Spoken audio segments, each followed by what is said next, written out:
విఘ్నేశ్వర షణ్ముఖ పార్వతీ సమేత పరమేశ్వరాయన్ మహా. రమాదేవి ఎస్ట్రో అండ్ వాస్తు ఛానల్ని వీక్షిస్తున్న ప్రేక్షకులకు స్వాగతం. సెప్టెంబర్ మాసంలో గ్రహ సంచారం ఈ విధంగా ఉంది. సింహంలో సంచరిస్తున్న రవి 17వ తేదీన కన్యలోకి ప్రవేశిస్తాడు. కన్యలో సంచరిస్తున్న కుజుడు 13వ తేదీన తులలోకి ప్రవేశిస్తాడు. సింహంలో సంచరిస్తున్న బుధుడు 15వ తేదీన కన్యలోకి ప్రవేశిస్తాడు. గురువు మిథునంలో సంచారం చేస్తున్నాడు.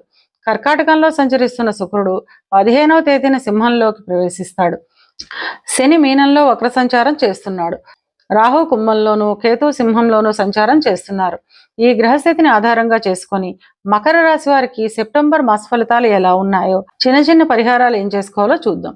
ఉత్తరాషాఢ 2, 3, 4 పాదాలు, శ్రవణం 1, 2, 3, 4 పాదాలు, ధనిష్ట 1, 2 పాదాలు కలిపి మకర రాశిలో ఉంటాయి. మకర రాశికి అధిపతి శని. మకర రాశి వారికి మాసం మిశ్రమ ఫలితాలు ఉంటాయి. చిన్న చిన్న అనారోగ్య సమస్యలు ఉంటాయి. కుటుంబంలో విభేదాలు సమస్యలు ఉంటాయి. ధన ఆదాయం బాగున్నప్పటికీ అనుకోని ఖర్చులు అధికంగా ఉంటాయి. ధార్మిక కార్యక్రమాల నిమిత్తం అధిక ధన వ్యయం ఉంటుంది. ఇక విద్యార్థుల విషయానికి వస్తే పోటీ పరీక్షలకు వెళ్లే విద్యార్థులకు మంచి ఫలితాలు ఉంటాయి. విదేశాలకు వెళ్లే విద్యార్థులకు పనులన్నీ సకాలంలో పూర్తి అవుతాయి. ఉద్యోగ ప్రయత్నం చేసేవారికి మొదటి 2 వారాల్లో ఉద్యోగం వచ్చే అవకాశం ఉంటుంది. ఇక వ్యాపారస్తుల విషయానికి వస్తే వ్యాపారంలో అనుకోని మార్పులు ఉంటాయి. కొత్త అవకాశాలు ఉంటాయి. ధన ఆదాయం అధికంగా ఉంటుంది. అయినప్పటికీ అనుకోని ధన వ్యయం కూడా ఉంటుంది. శివునికి రుద్రాభిషేకం చేయించడం ద్వారా ఈ ఇబ్బందిని తగ్గించుకోవచ్చు. వివాహ ప్రయత్నం చేసేవారికి 2వ వారం తర్వాత వివాహం కుదిరే అవకాశం ఉంటుంది.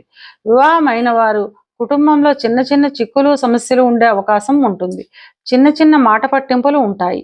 నెలాఖరు నాటికి ఇవన్నీ తగ్గుముఖం పడతాయి. సంతానానికి సంబంధించిన ఉన్నతి ఉంటుంది. 2వ వారం తర్వాత సంతానానికి గుర్తింపు లభిస్తుంది. ప్రయాణాలు అధికంగా ఉంటాయి. తద్వారా అనారోగ్యం, అలసట, ఒత్తిడి సమస్యలు వచ్చే అవకాశం ఉంటుంది. ఆర్థిక విషయాలలో కొంచెం జాగ్రత్తగా ఉండడం అవసరం. ఇకపోతే 7వ తేదీ రాత్రి సంభవించే రాహుగ్రస్త చంద్రగ్రహణం మీకు ధనస్థానంలో ఏర్పడుతున్నందున ఆర్థిక వ్యవహారాలలో కొంచెం జాగ్రత్తగా ఉండాలి. గ్రహణ శాంతులు చేయించుకోవడం చాలా అవసరం. ఇవి కేవలం గోచార ఫలితాలు మాత్రమే. గోచార ఫలితాలు పూర్తిగా జన్మజాతక చక్రంపై ఆధారపడి పనిచేస్తాయి. కనుక తమ జన్మజాతక చక్రాన్ని విశ్లేషణ చేయించుకోవాలి అనుకునేవారు కింది నెంబర్కు వాట్సాప్ చేసి కన్సల్టేషన్ తీసుకోండి. మకర రాశి వారు అనుకూలతను పెంచుకోవడానికి, ప్రతికూలతను తగ్గించుకోవడానికి శివునికి సర్పసూక్తంతో అభిషేకం చేయించడం ద్వారా అంతా మంచే జరుగుతుంది.